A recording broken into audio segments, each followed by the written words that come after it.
আসসালামু আলাইকুম। আমরা আজকে আরেকজন আমাদের গেস্টকে নিয়ে হাজির হয়েছি। তো আজকে আমাদের সাথে আছে দিনাত ভাই।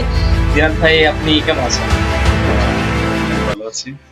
আহ, আপনার প্রথমে যে কোশ্চিনটা সেটা হচ্ছে, আপনি কি কোনো পলিটিক্স এর সাথে জড়িত আছেন কিনা বা কোনো অর্গানাইজেশনের সাথে যুক্ত আছেন কিনা? হ্যাঁ, আমি পলিটিক্স এর সাথে আছি এবং সক্রিয়ভাবে আছি। সেটা হচ্ছে আমি পূর্বে ছিলাম বাংলাদেশ গণতান্ত্রিক ছাত্র সংসদের কেন্দ্রীয় কমিটির সংগঠক হিসেবে ছিলাম। তো নাম পরিবর্তন হয়, আমাদের বর্তমান সংগঠনের নাম হচ্ছে জাতীয় ছাত্র শক্তি। জাতীয় ছাত্র শক্তি ঢাবি শাখার এখনো কমিটি পূর্ণাঙ্গভাবে হয়নি। তবে কমিটি পূর্ণাঙ্গভাবে আসলে কোনো একটা পদে আমাকে হয়তো বা দেখতে পাবো এবং তাদের সাথে আমি খুব অ্যাক্টিভলি আছি। আচ্ছা দিনাত ভাই, আমরা সামনে যে ত্রয়োদশ জাতীয় সংসদ নির্বাচনে আপনাদের আসলে যে ছাত্র সংগঠন জাতীয় ছাত্র শক্তি, এখান থেকে আপনারা হচ্ছে গণভোটের হ্যাঁ এর পক্ষে প্রচারণা চালাচ্ছেন, আমরা যেটা হ্যাঁ, দেখছি আর কি।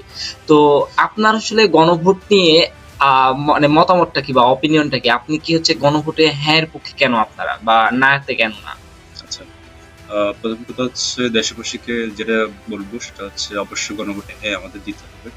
মানে আমরা যদি নতুন কোনো স্বৈরাচার সামনে দেখতে না চাই, সেটা যে কোনো পার্টি হতে পারে বা যে কোনো কিছু হতে পারে, সেটা আর্মি হতে পারে, যে কোনো প্রশাসন হতে পারে, তারা যাতে ফ্যাসিস্ট হয়ে উঠতে না পারে, সেই কাঠামো তৈরি করার জন্য হলে আমাদের গণভোটে হ্যাঁ অবশ্যই দিতে হবে এবং জনগণের প্রতি আকুল নিবেদন যে অবশ্যই আপনারা গণভোটে হ্যাঁ দিবেন।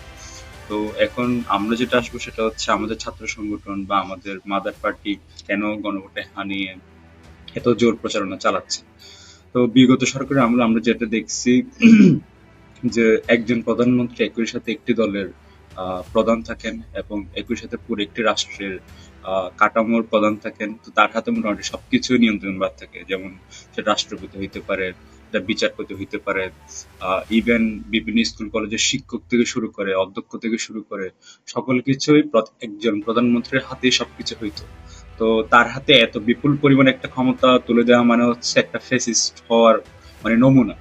মানে এত বিপুল পরিমাণ শক্তি। তো আমরা যেটা চিন্তা করছি সেটা হচ্ছে প্রশাসন কাঠামো, বিচার বিভাগ, আইন বিভাগ এবং পার্টির প্রধান, এসব ব্যাপারে একটা চেক অ্যান্ড ব্যালেন্স এবং রাষ্ট্রপতি এবং প্রধানমন্ত্রীর মধ্যে একটা চেক অ্যান্ড ব্যালেন্স থাকা দরকার। ক্ষমতার যদি এই চেক অ্যান্ড ব্যালেন্সটা না থাকে তাহলে একক ব্যক্তি ফ্যাসিস্ট হয়ে উঠতে পারে না। তো জিনিসটা আরেকটু ভালোভাবে বুঝায় সেটা হচ্ছে বিচারপতি নিয়োগের ব্যাপারটা। বিচারপতি নিয়োগের ক্ষেত্রে আমরা যে জিনিসটা দেখতাম সেটা হচ্ছে রাষ্ট্রপতি জিনিসটাকে অনুমোদন দিত, কিন্তু আলটিমেট রাষ্ট্রপতি ছিল একটা পাপেট, সেটা হচ্ছে প্রধানমন্ত্রীর পাপেট ছিল। তো আমরা বর্তমানে যে জিনিসটা গণভোটে হা নিয়ে আসছি, আপনার যদি গণভোটে কেন হা দিতে হবে, এটার কয়েকটা উল্লেখযোগ্য কারণ আছে। প্রথমত কথা হচ্ছে 5ই আগস্ট পরবর্তী আমরা একটা সুনির্দিষ্টভাবে যাচ্ছি, সেটা হচ্ছে বলে আমরা বিভিন্ন সংস্কার নিয়ে আমরা কথাবার্তা বলছি বা বিভিন্ন পরিষদ হয়েছে আমাদের বা সংস্কার কমিশন হয়েছে, কিন্তু আমরা যেটা দেখতে পাইছি সেটা হচ্ছে দেশের একটি বিরাট দল বা পূর্ববর্তী ফেসিস্টের কিছু মানে কলেবর বা যারা অলিগার্ক আছে, তারা যেটা করছে সেটা হচ্ছে পুরনো যে নিয়ম নীতি, সেই নিয়ম নীতির বিপরীতে নতুন কোন নিয়ম নীতি প্রবর্তন করতে আমাদের ওইভাবে সুযোগ দেওয়া হয় নাই, বা আমরা বিভিন্ন নিয়ম নীতি বা সুপারিশ করলেও ওই জিনিসটাকে তারা সমর্থন দেয় নাই। তো জিনিসটা আমরা যদি আমরা যেটা চিন্তা করছি সেটা হচ্ছে সেটা যদি জনগণ মানুষ আমাদেরকে জনসমর্থন দিয়ে বলে যে হ্যাঁ আমরা যে নিয়ম বা নীতি সুপারিশ করছি সেটা যদি জনগণ আমাদেরকে ম্যান্ডেট দেয়, তাহলে জিনিসটা খুব সুন্দরভাবেই মানে আমরা পরিচালনা করতে পারবো এবং যেই সরকারই আসুক না কেন তাকে এই দাবি দেওয়াটা আদায় করে নেওয়া আমাদের জন্য খুব সহজতর হবে। তো এই কারণেই মূলত গণভোটের ব্যাপারটা নিয়ে আসা। এর আগেও কিন্তু এই সংস্কার কমিশন নিয়ে আলী রিয়াজ বা কমিশনের যারা যারা ছিল সবাই কিন্তু কাজ করছে, কিন্তু এই কমিশনের যে সুপারিশ বা তত্ত্বগুলো এগুলো কিন্তু এস্টাবলিশ হইতে দেওয়া হয়নি। আচ্ছা, বিএনপির পক্ষ থেকে যেমন বলা হয় যে হচ্ছে কিছু কিছু বিষয়ে নোট অফ ডিসেন্ট করা হয়েছে, কিন্তু আমাদের যে হচ্ছে মানে যে 4টা কোশ্চিন আমাদের হচ্ছে ব্যালটে থাকবে আর কি, সেইখানে দেখবেন যে জাস্ট মেজর কিছু কোশ্চিন আছে, বাকিগুলো কিন্তু হচ্ছে হিডেন আছে। তো হিডেন গুলাতে যেগুলো আছে আমাদের সাধারণ জনগণ তো সেগুলো জানে না। তো এই যে বিষয়টা কি আপনি মনে করেন না যে সরকারের পক্ষ থেকে এগুলা ঢালাওভাবে প্রচার করে জানানো উচিত, বা আপনাদের যেগুলো আপনারা পলিটিক্যাল পার্টি আছেন আপনারা আর কি, তো সেইগুলা জায়গা থেকে জনগণের কাছে এগুলা একদম হচ্ছে খোলাও ভাবে প্রকাশ করা উচিত কি, মানে বলে কি আপনি মনে করেন? এটা অবশ্যই, তবে আমাদের কিছু ব্যর্থতাও আছে বা সরকারের কিছু মানে লিমিটেশন আছে, এই লিমিটেশনের বাইরে সবসময় প্রচার করা বা মানুষকে ওইভাবে পৌঁছানো, তাদের ওই জনশক্তি বা কর্মী বা প্রশাসনের ওই কলেবরটা আছে কিনা, এই জিনিসটা নিয়ে একটু আমাদেরও নিজেদেরও মানে দুর্বলতা আছে, বা আমাদের পার্টির ক্ষেত্রে বা সরকারের ক্ষেত্রে বা ইন্টারিম গভর্নমেন্ট কতটুকু এই জিনিসটা নিয়ে পরিচালনা করতেছে। তো যে জিনিসটা বলা হলো যে মানে সংস্কার তো আরো অনেক কিছু ধাপ আছে, যে জিনিসগুলোকে আমরা সাধারণ জনগণের কাছে এখন পৌঁছাইতে পারি নাই বা ওইভাবে নিতে পারি নাই সবকিছু। তো জিনিসটা আমাদের ব্যর্থতা হচ্ছে। তবে জিনিসটা আমরা যেটা বলতে চাই সেটা হচ্ছে আহ, আমাদের ইন্টারিম মানে জনগণের কাছে পৌঁছানোর জন্য যে সক্ষমতা বা হচ্ছে জনজনে গিয়ে বলার যে মানে সময়, সে সময়টুকু আমার মনে হয় তাদের ওইভাবে দেওয়া হয় নাই।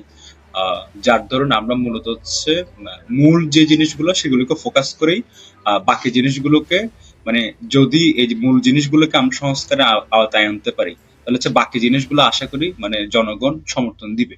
এই হিসেবে আমরা এই জিনিসটাকে সংক্ষিপ্তকরণ করছি, কারণ হচ্ছে আমাদের ওই সময়টুকু আমরা পাই নাই, যেহেতু নির্বাচন খুব এক বছরের মধ্যে ঘনিষ্ঠ হয়ে যাচ্ছে এবং গণভোটের ব্যাপারটাও যে খুব মানে অনেক আগে থেকে আসছে এমন না, খুব সম্প্রতি কিন্তু সম্প্রতি আসছে। আসছে, হ্যাঁ। হ্যাঁ। তো আপনার এখানে যেমন হচ্ছে আপনাদের যে মাদার অর্গানাইজেশন বা পার্টি আছে সেটা হচ্ছে এনসিপি, জাতীয় নাগরিক পার্টি। তো ফার্স্টে এনারা যখন বললো যে এনারা 300 আসনে নির্বাচন করবে আর কি, পরে যে হচ্ছে জামাতের সাথে যে জোটে গেল আর কি, যেটা 10 দলীয় জোট হয়েছে জামাতের। তো এইখানে হচ্ছে আপনাদের যে মেজর যে ইস্যুটা হয়ে দাঁড়িয়েছিল, যার কারণে হচ্ছে এনসিপি থেকে আসলে তাসনিম যারা উনি হচ্ছে পদত্যাগ করেছে, তো ওনার পদত্যাগ নিয়ে এবং আপনাদের যে জোটে যাওয়া নিয়ে মানে আপনাদের যে ছাত্র সংগঠন ছাত্র শক্তি, এটার হচ্ছে তাদের আসলে মতামতটা কি, যে জোটে যাওয়ার পক্ষে ছিলেন আপনারা না হচ্ছে বিপক্ষে ছিলেন?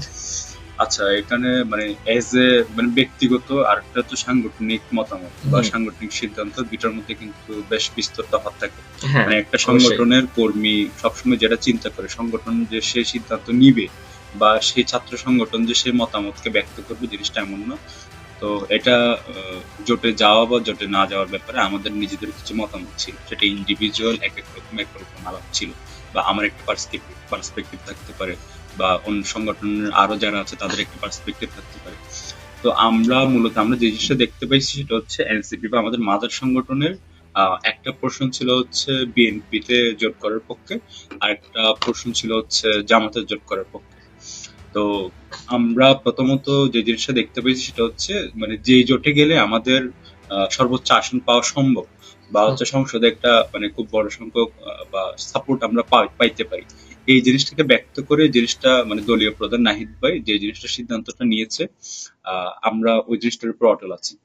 কারণ মানে আমরা নিজেদের হয়তো ব্যক্তিগত অনেক আইডিওলজিক্যাল পার্থক্য থাকতে পারে, কিন্তু তারপর হচ্ছে সংগঠনের স্বার্থে বা বৃহত্তর স্বার্থে বা আমরা রাজনৈতিক একটি সাস্টেনেবিলিটির জন্য যত ভালো মানে একটা শিক্ষা বা সাপোর্ট প্রয়োজন, ওই জিনিসটা আমরা যে সাপোর্টটাই পাবো না কেন এটা ওই জিনিসটা নিব। মানে জিনিসটা হচ্ছে ব্যক্তিগতভাবে আমি বললে, আমাকে যদি কেউ 50 টাকা দিতে চায় আর কেউ যদি 100 টাকা দিতে চায়, আমি 100 টাকাটাই নিব। এটা খুবই স্বাভাবিক বিষয়। তো ব্যাপারটা মানে ব্যাপারটা হয়েছে এভাবেই। তো আর মানে জিনিসটা হচ্ছে আমরা দলীয় প্রধানের সিদ্ধান্তের উপর আচ্ছা, তো নেক্সট যারা সরকার গঠন করতে পারে সেটা হচ্ছে হয়তোবা বিএনপিও করতে পারে, অথবা জামাতের যে 10 দলীয় জোট তারাও হচ্ছে সরকার গঠন করতে পারে। তো আপনার যে বিগত কিছু দিনের বা যে 22 তারিখ থেকে নির্বাচনী প্রচারণা হয়েছে, তো এগুলো এবং বিগত দিনের এক্সপেরিয়েন্স থেকে আপনার কি মনে হয় নেক্সটে কারা সরকার গঠন করতে পারে? আচ্ছা, এটা এখনো বলা যাচ্ছে না। মানে জনমত এবং এলাকায় এক এক এলাকায় ভিন্নতা, বা আমরা ঢাকা শহরে যারা আছি তাদের এক একটা মতামতের ভিন্নতা। তবে আমার যেটা মনে হয় সেটা হচ্ছে আগামী নির্বাচনটা যদি আশা করি সুষ্ঠু এবং নিরপেক্ষভাবে হয়, মানে প্রশাসন যদি এই জিনিসটা করতে পারে, তাহলে হচ্ছে বিরাট একটা চেঞ্জের আভাস আসতে পারে। এই জিনিসটা আমার কেন জানি মনে হচ্ছে, বা মানে এত সহজে কেউ একক সংখ্যাগরিষ্ঠ নিতে পারবে না। মানে আগে যে জিনিসটা আমরা দেখতাম মানে 90, 96 বা 2001 সালের দিকে কি একক সংখ্যাগরিষ্ঠতা পাইতো না। মানে একটা চেক এন্ড ব্যালেন্স বা মোটামুটি একটা সংসদে সব জোট নিয়ে আসলে হচ্ছে সরকার গঠন করা হতো। আশা করি হচ্ছে এই জিনিসটা এবার আমরা দেখতে পাবো। আর একটা সুন্দর জিনিস হবে সেটা হচ্ছে সংসদে তরুণদের একটা একাংশ আসবে, এবং যারা হচ্ছে পলিসি মেকিং নিয়ে খুব ভালো সচেতন, এবং আশা করি সংসদ খুব সুন্দরভাবে পরিচালিত হবে। আচ্ছা, একজন হচ্ছে স্টুডেন্ট লিডার হিসাবে বা আপনি একটা যেহেতু মাদার পার্টির অর্গানাইজেশনের মধ্যে আছেন আর কি, তো সেই দিক থেকে আপনার আসলে নেক্সট যারাই সরকার গঠন করুক না কেন, সেইখানে আসলে আপনার চাওয়াটা কি, তাদের কাছে আপনার চাওয়া কি থাকবে আর কি অ্যাজ এ স্টুডেন্ট লিডার হিসাবে, এন্ড অ্যাজ এ আরো যদি মানে ব্রডলি করি তাহলে অ্যাজ এ সিটিজেন হিসাবে এন্ড অ্যাজ এ আপনার স্টুডেন্ট লিডার হিসাবে, দুই দিক থেকে আপনার চাওয়াটা কেমন থাকবে আর কি? আচ্ছা, প্রথম চাওয়াটা হচ্ছে মানে আমাদের আহ, যে সরকার গঠন করুক না কেন, আমরা সংস্কারের যে ব্যাপারটা প্রথমে তুলেছি, মানে হুম। আমরা দ্বিতীয় বাংলাদেশ বা এই ধরনের একটা টার্ম যে আমরা ব্যবহার করেছি বা আমরা যে নতুন বাংলাদেশ করার যে প্রত্যয় নিয়েছি, সেই প্রত্যয়ের জন্য আমাদের এখানে দুইটা জিনিস, একটা হচ্ছে আমরা শুধুমাত্র ফ্যাসিস্ট শক্তিকে ফেলে দিতে পারছি, কিন্তু ফ্যাসিস্ট কাঠামোকে আমরা এখনো বিলুপ্ত করতে বিরক্ত পারি করতে পারে নাই। তো ফ্যাসিস্ট কাঠামো মানে ফ্যাসিস্ট হওয়ার অন্যতম মানে উদ্যোক্তা বা হচ্ছে যোগানদাতা। তো এই ফ্যাসিস্ট কাঠামো বা সংস্কারের যে ব্যাপারটা, আশা করি মানে যেই সরকারে আসুক না কেন, তো তারা যদি মানে আগামীতেও একটি সুষ্ঠু নির্বাচন এবং একটি সুষ্ঠু এবং স্থিতিশীল দেশ গঠন এবং হচ্ছে একটা স্বনির্ভর দেশ বা আত্মোন্নয়নশীল দেশ হয়ে ওঠার যে প্রত্যয়, এই জিনিসটা যদি করতে চায়, তাহলে হচ্ছে বা নাগরিক অধিকার বা নাগরিক সম্মান বা নাগরিকের যথাযোগ্য পাওনা, এই জিনিসটা যদি তারা মানে দিতে চায়, তাহলে আমি আশা করবো সেটা হচ্ছে সংস্কারের ব্যাপারে তারা খুবই মানে পজিটিভ মাইন্ডেড হুম। থাকবে। এবং শুধুমাত্র এইটা যদি পজিটিভ মাইন্ডেড থাকে, তাহলে আশা করি বাকি জিনিসগুলো অটোমেটিক্যালি আমার মনে হচ্ছে মানে একটা হয়ে যাবে। স্বচ্ছতার হ্যাঁ, মধ্যে চলে আসবে। চলে আসবে। কোশ্চেন এই পর্যন্ত ছিল। আপনারা যারা হচ্ছে আমাদের সাথে যুক্ত হতে চান বা আমাদের আরো দর্শকদের বা আমাদের যেগুলা হচ্ছে গেস্ট থাকবে তাদেরকে কোশ্চেন কোন কোন কোশ্চেন গুলা করলে আরো ভালো হয় বা বেটার আপনাদেরকে উপস্থাপন করা যায়, সেগুলো কোশ্চেন গুলো আমাদের জানাতে পারেন। আর আপনারা আমাদের সাথে থাকবেন বলে আশা করি। সবাইকে ধন্যবাদ জানিয়ে আজকের মতো আমাদের প্রোগ্রামটা শেষ করছি। আসসালামু আলাইকুম।